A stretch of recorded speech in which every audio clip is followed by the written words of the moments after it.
எல்லாரும் எப்படி இருக்கீங்க? நல்லா இருக்கீங்களா? எல்லாரும் நல்லா இருப்பீங்கன்னு சொல்லி ஆண்டவருக்குள்ள விசுவாசிக்கிறேன். இன்றைய வேளையில் எல்லாருக்கும் என் அன்பின் வாழ்த்துக்கள். குறிப்பாக பிறந்த நாள், திருமண நாள் காணுகிற ஒவ்வொருவருக்கும் என் அன்பின் வாழ்த்துக்கள். இன்னைக்கு சிந்தித்து தியானிப்பதற்காக எடுத்துக்கொள்ளப்பட்ட வேத வார்த்தை, அதிகாலையில் 5 நிமிடம் ஜெபித்தேன், கர்த்தர் நான் கேட்டதை தந்தார். பிரியமானவர்களே, நம்ம வாழ்க்கையில் நம்ம கேட்டது கிடைக்கணும் அப்படின்னு சொல்லியெல்லாம் விரும்புவோம். ஆனால் நம்ம கேட்போம், யார்கிட்ட? மனுஷன்கிட்ட போய் கேட்போம். அப்படி இல்லாமல் ஆண்டவர் சமூகத்தில் கேட்கணும். அப்படி கேட்கும்போது கண்டிப்பாக ஆண்டவர் தரணும்னா அதிகாலையில் 5 நிமிடம் நம்ம இப்படி ஜெபிக்கணும். இப்போ நீங்கள் யோசிக்கலாம், நான் நிறைய ஜெபங்கள் செய்கிறேன், ஆனால் நீங்கள் அதிகாலையில் 5 நிமிடம் ஜெபிச்சாலே கர்த்தர் தருவார் அப்படின்னு சொல்கிறீங்களே அப்படின்னு சொல்லி. பிரியமானவர்களே, நம்ம எப்படி ஜெபிக்கிறோம் ஆண்டவர் சமூகத்தில்? அந்த 5 நிமிடமும் எப்படி நம்ம ஆண்டவர் சமூகத்தில் ஜெபிக்கிறோம் அப்படின்னு நம்ம தெரிஞ்சுக்கணுங்க. நம்ம ஏதோ போய் முழங்கால் படிடுறோம், ஆண்டவர்கிட்ட பேசுகிறோம், ஜெபிக்கிறோம் அப்படின்னு இல்லாமல் நம்ம ஜெபம் விசுவாசம் நிறைஞ்ச ஜெபமாக இருக்கணும். விசுவாசம் உள்ள ஜெபம் பின்னியாடியே ரட்சிக்கும். உங்கள் ஜெபம் எப்படி இருக்கு? ஜெபிக்கிறீங்க, ஆண்டவர் அற்புதம் செய்வார் அப்படின்னு சொல்லி உங்கள் விசுவாசம் 1 நாள் இருக்குது, 2 நாள் இருக்குது, 3 நாள் இருக்குது. கொஞ்ச நாள் போன பிறகு அந்த விசுவாசம் கம்மியாகிடுது. பாருங்கள், பயங்கரமாக ஒரு சிந்திக்க வேண்டிய ஒரு செயல். ஒரு பெரிய மேலதிகாரி வாராங்க அப்படின்னா கூட்டம் கூட்டமாக போய் அவங்கள பார்க்கணும் அப்படின்னு சொல்லி ஓடி போய் பார்க்க போகிறோம். ஆனால் இந்த உலகத்தை, இந்த ஒவ்வொரு மரம், செடி, கொடி, உயிரினங்கள் எல்லாத்தையும் படைச்ச ஆண்டவரை பார்க்க மறந்தவராக மாறி போகிறோம். எத்தனை பேர் எவ்வளோ நாள் நம்ம மனசில் ஒரு சந்தோஷத்தோட சர்ச்சைக்கு ஆண்டவரை பார்க்கணும் அப்படின்னு சொல்லி போயிருக்கோம். கொஞ்சம் யோசித்து பாருங்கள். இல்லைன்னா உங்களை உருவாக்கி உங்களையும் என்னையும் உருவாக்கி அவருடைய ஜீவ சுவாசத்தை தந்து நம்ம மீது அளவெடுத்து அன்பு வச்சிருக்காரு அல்லவா நம்ம ஏசப்பா. அவர்கிட்ட பேசணும் அப்படிங்கிற வாஞ்ச, அந்த ஆசை இருக்கா? நீங்கள் ஜெபிக்கும் போது கடமைக்காக ஜெபிக்கிறீங்களா? இல்லைன்னா என் அப்பா கிட்ட நான் பேசுகிறேன், அப்பா என் ஜெபத்தை கேட்டுட்ருக்கிறாரு அப்படிங்கிற ஒரு விசுவாசம், ஒரு அன்பு, ஒரு ஆசை கலந்து நீங்கள் ஜெபிக்கிறீங்களா அப்படின்னு சொல்லி கொஞ்சம் யோசித்து பாருங்க. நம்ம இந்த 5 நிமிடம் ஜெபிக்கும்போது இதெல்லாம் தேவை. நம்ம ஆசையோட, விருப்பத்தோட, விசுவாசத்தோட ஜெபிக்கணும். ஒரு தகப்பன் தன்னுடைய பிள்ளையை பார்க்கும்போது, ரொம்ப நாளைக்கு பிறகு பார்க்கும்போது ஒரு சந்தோஷம் வரும் பாருங்க. அதுக்கு ஈடு என எதுவுமே இல்லை. சாதாரண மாமிசமான ஒரு தகப்பனுக்கே அவ்வளோ பார்க்கும்போது சந்தோஷத்தை தரும்போது, ஆவிக்குரிய அப்பா நம்மளை உருவாக்கி இன்னைக்கு ஜீவனோடு வச்சிருக்கிற ஒரு அப்பா கிட்ட போய் ப்ரேயர் பண்ணும்போது எவ்வளோ சந்தோஷமாக இருக்கணும். உண்மைதானே?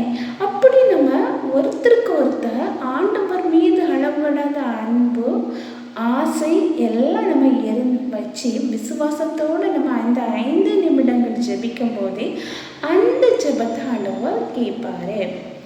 அதே போல் நம்ம என்ன காரியங்களுக்காக ஜெபிக்கிறோம், எதுக்காக நம்ம ஆண்டவர் சமூகத்தில் முழங்கால் படியிடுகிறோம் அப்படிங்கிற ஒரு தெளிவான ஒரு சிந்தனை நமக்குள்ளே வேணும். சிலவங்க ஜெபிக்க வந்திருப்பாங்க, அவங்ககிட்ட போய் எதுக்காக ஜெபிக்கணும் அப்படின்னு சொல்லி நம்ம கேட்டோம்னா அவங்க சொல்கிற வார்த்தை என்ன தெரியுமா? ஏதோ ஜெபிக்கணும் அப்படின்னு சொல்லுவாங்க. அப்படி இல்லைங்க, இன்ன காரியங்களுக்காக எனக்கு ஜெபம் பண்ணுங்க, இல்லைன்னா இன்ன காரியங்களுக்காக நான் ஜெபிக்கணும் ஆண்டவர் சமூகத்தில், என் வாழ்க்கையில் இன்ன காரியம் நடக்கணும் அப்படிங்கிற அந்த ஒரு தெளிவான முடிவு வேணும். இந்த தெளிவான முடிவோடு நம்ம ஜெபிக்க தொடங்கணும். அதே போல் ஆண்டவர் சமூகத்தில் கேட்குறவங்களா இருக்கணும். நிறைய பேர் என்ன சொல்லுவாங்க தெரியுமா? இந்த உலகத்தை ஆண்டவர் உருவாக்கிட்டாரு, இந்த உலகத்தில் நடக்கிற விஷயங்கள் எல்லாமே ஆண்டவருக்கு தெரியும். அப்போ என்னையும் ஆண்டவர் உருவாக்கியிருக்கிறாரு, எனக்கு இன்னைக்கு ஜீவ சுவாசத்தை தந்து உயிரோடு வச்சிருக்கிறாரு. அப்படிப்பட்ட ஆண்டவருக்கு என்னுடைய தேவை என்ன அப்படின்னு சொல்லி தெரியாமையா இருக்கும் அப்படின்னு சொல்லி சிலவங்க சொல்லுவாங்க. ஒன்னே ஒன்று புரிஞ்சுக்குங்க, ஆவிக்குரிய அப்பா நம்ம பரிசுத்த ஆவியானவர் என் பிள்ளை என் பையன் என்கிட்ட வந்து கேட்கணும் அப்படின்னு சொல்லி விரும்புகிறாரு. அதனால தான் கேளுங்கள் அப்பொழுது உங்களுக்கு தரப்படும் சொல்லியிருக்கு. கேட்கிறவன் எவனும் பெற்றுக்கொள்ளுவான்னு சொல்லியிருக்கு. நீங்கள் எல்லாம் என் வாழ்க்கையில் ஆண்டவருக்கு தெரியும், நான் எதுக்காக கேட்கணும் அப்படின்னு சொல்லி நீங்கள் யோசிச்சுட்டு இருந்தீங்கன்னா கண்டிப்பாக ஆண்டவர் நீங்கள் கேட்டால் தரக்கூடிய தேவனாக இருக்கிறாரு. கேளுங்கள் அப்பொழுது தரப்படும். நீங்கள் ஒரு விஷயம் உங்கள் வீட்டில், இப்போ ஃபார் எக்ஸாம்பிளுக்கு சொல்கிறேன், நீங்கள் ஸ்கூலுக்கு போயிட்டுருக்கிற ஸ்டூடெண்ட்ஸாக இருக்கலாம், ஒருவேளை காலேஜுக்கு போகிறவங்களா இருக்கலாம், யாராக இருந்தாலும் நீங்கள் ஒரு ஃபீஸ் கட்டணும் அப்படின்னா உங்கள் ஸ்கூலில் வந்து இத்தனாம் தேதிக்குள்ளே ஒரு ஃபீஸ் கட்டி முடிக்கணும் அப்படின்னு சொல்லி ஒரு அனௌன்ஸ் பண்ணுறாங்கன்னு வைங்களேன். நீங்கள் உங்கள் பேரண்ட்ஸ்கிட்ட வந்து கேட்பீங்க, எனக்கு இத்தனாம் தேதிக்குள்ளே எனக்கு ஃபீஸ் கட்டணும் அப்படின்னு சொல்லி. அப்போ அதுக்கு பிறகு அந்த பேரண்ட்ஸ் அதை ரெடி பண்ணுவாங்க. ஒரு நாள் கேட்பீங்க, 2 நாள் கேட்பீங்க.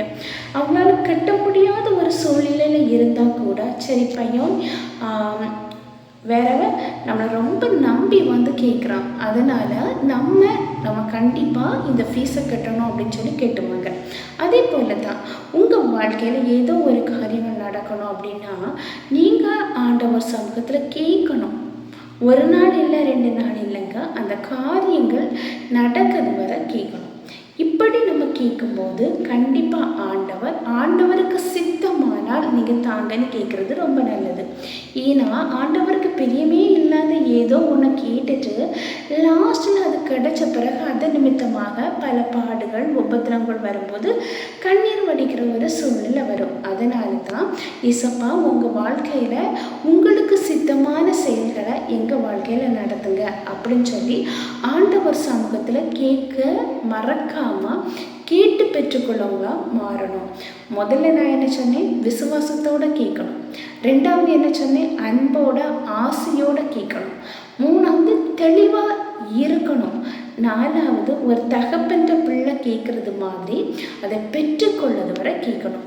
இப்படியெல்லாம் நீங்கள் செய்யும்போது கண்டிப்பாக அந்த 5 நிமிட ஜபத்தை நீங்கள் அதிகாலை வேளையில் இதை பயன்படுத்தி நீங்கள் கேட்கும்போது கண்டிப்பாக ஆண்டவர் நீங்கள் கேட்டதை நிச்சயமாக தருந்து மகிழ்வார். கண்டிப்பாக நீங்கள் கேட்டதை பெற்றுக்கொள்ளுவீங்க. இப்போ ஒரு சின்ன ப்ரேயர் பண்ணலாமா? அன்பின் பரலோக தந்தையே, அப்பா, இந்த அருமையான வேலைக்காக நன்றி ஆண்டவரே. எத்தனை பேருக்கும் கிடைக்காத நல்ல ஒரு தருணத்தை எங்களுக்கு தந்தீங்கப்பா. அந்த மேலான கிருபைக்காக நன்றியப்பா.